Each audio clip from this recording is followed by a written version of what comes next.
Bonjour et bienvenue, aujourd'hui j'analyse Alain. Alain il a un gros souci sur les appuis, tout simplement parce qu'il n'arrive pas en fait à contrôler ses bras. Et je te lis tout de suite son analyse vidéo que j'ai réalisée sur un des stages où il est venu dans l'ouest de la France. Et je te dis bonne analyse, si tu as des questions ça se passe en commentaire, à bientôt. Salut Alain. Alors ce qu'on peut voir c'est que tu es plutôt horizontal, que tu as la nuque qui est fixée, tout simplement en nuque à plat, donc ça c'est vraiment les bons points. Par contre, regarde ce qui se passe aussi au niveau des bras, et ça va être le premier point, de vraiment chercher, même le premier et le deuxième point, de chercher plus de propulsion, donc plus de contrôle, parce que là dès que ton bras il rentre dans l'eau, boum, voilà tu inspires, mais tu vois tu le contrôles pas devant, et du coup tu peux pas contrôler derrière quoi, tu peux pas contrôler derrière là, tu vois ce qui se passe sur la fin de poussée, tu peux pas contrôler tes appuis, ta propulsion en direction de tes pieds pour avancer par action-réaction vers l'avant. Donc première chose qu'on va chercher à faire, c'est avoir des retours aériens beaucoup plus vers l'avant. Tu vois, là ça revient un peu plus le bras gauche que le bras droit, il va un peu plus en avant. Mais tu vois que quand ton bras il rentre dans l'eau aussi, le coude rentre en premier, la main ensuite. Donc mécaniquement, tu vois, tu es déjà dans un truc où, en fait, tu ramènes ici et ensuite ça tombe, ça va vers le fond. Regarde, je te mets la vue là, tu vois, on va voir la vue de face, ça va être beaucoup plus parlant pour toi. Ce qu'on veut, c'est clairement que les bras, ils aillent vers l'avant, qu'il y ait un contrôle, ici, en avant du sommet du crâne, d'accord, l'avant du nageur, pour que derrière, ça soit beaucoup plus simple de construire un appui et de pousser en direction des pieds. Parce que forcément, si ton bras, il tombe direct vers le fond, et ton bras, il va être tendu, et donc, du coup, tout ce que tu veux faire ensuite, c'est le ramener pour le dégager de l'eau, et enchaîner, en fait, ensuite, en mode moulin. Donc là, ce qu'on va faire, c'est qu'on va vraiment reconstruire ton retour aérien, d'accord, qui soit beaucoup plus relâché et beaucoup plus vers l'avant. Que tu rentres épaule à l'oreille, ça t'arrive à le faire, donc ça c'est un bon point.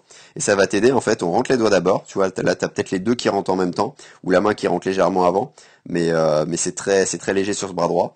Et sur ce bras gauche, du coup on va le chercher un peu plus, les doigts d'abord, donc ça rentrera sûrement un peu avant. L'idée c'est que ça rentre entre le sommet du crâne et entre où tu rentres actuellement, c'est entre les deux.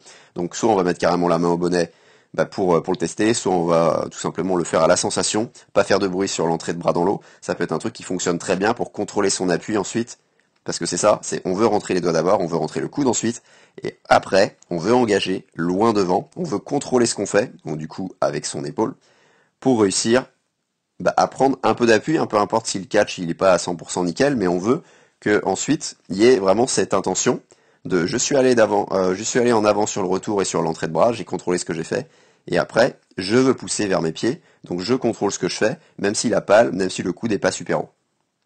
Et donc justement cette poussée vers l'arrière, en légère accélération d'abord pour commencer, mais on va chercher déjà à pousser vraiment vers l'arrière. Tu vois là clairement, tu le sens là qu'il n'y a pas de propulsion, je pense que quand tu nages aussi, et ce qui va faire vraiment le gros déclic, d'accord? C'est vraiment ta priorité, elle est vraiment là-dessus, c'est pour ça que les deux premiers points, ils sont là-dessus, sur entrée de bras, contrôler ton bras, engagé, loin devant, avec ton épaule qui va venir toucher ton visage, avec la peau magique, vraiment cet exercice-là, en enlevant les bulles que tu as ici, tu vas voir, ça va être un bon moyen de repère si tu veux lever les yeux, regarder ce que tu fais. Si tu arrives à rentrer le bras correctement, logiquement, t'as presque aucune bulle, voire pas du tout. Et donc ensuite, tu as le temps du coup de construire, et là, tu vois, de pas finir ici. Là, t'as le bras qui est tendu, donc t'as pas d'autre choix de quoi? De juste vouloir remonter ton bras, de juste vouloir le garder comme ça, pour qu'ensuite il revienne.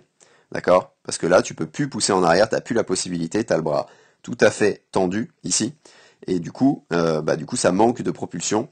Et le fait de contrôler un peu plus devant, et ici, tu auras le coude un peu plus fléchi, tu vois, comme sur une vidéo que j'ai fait il y a pas longtemps sur Yann Torp, on voit vraiment qu'il a coude à 90 degrés, peu importe que ce soit plus ou moins, mais l'idée en fait elle est là.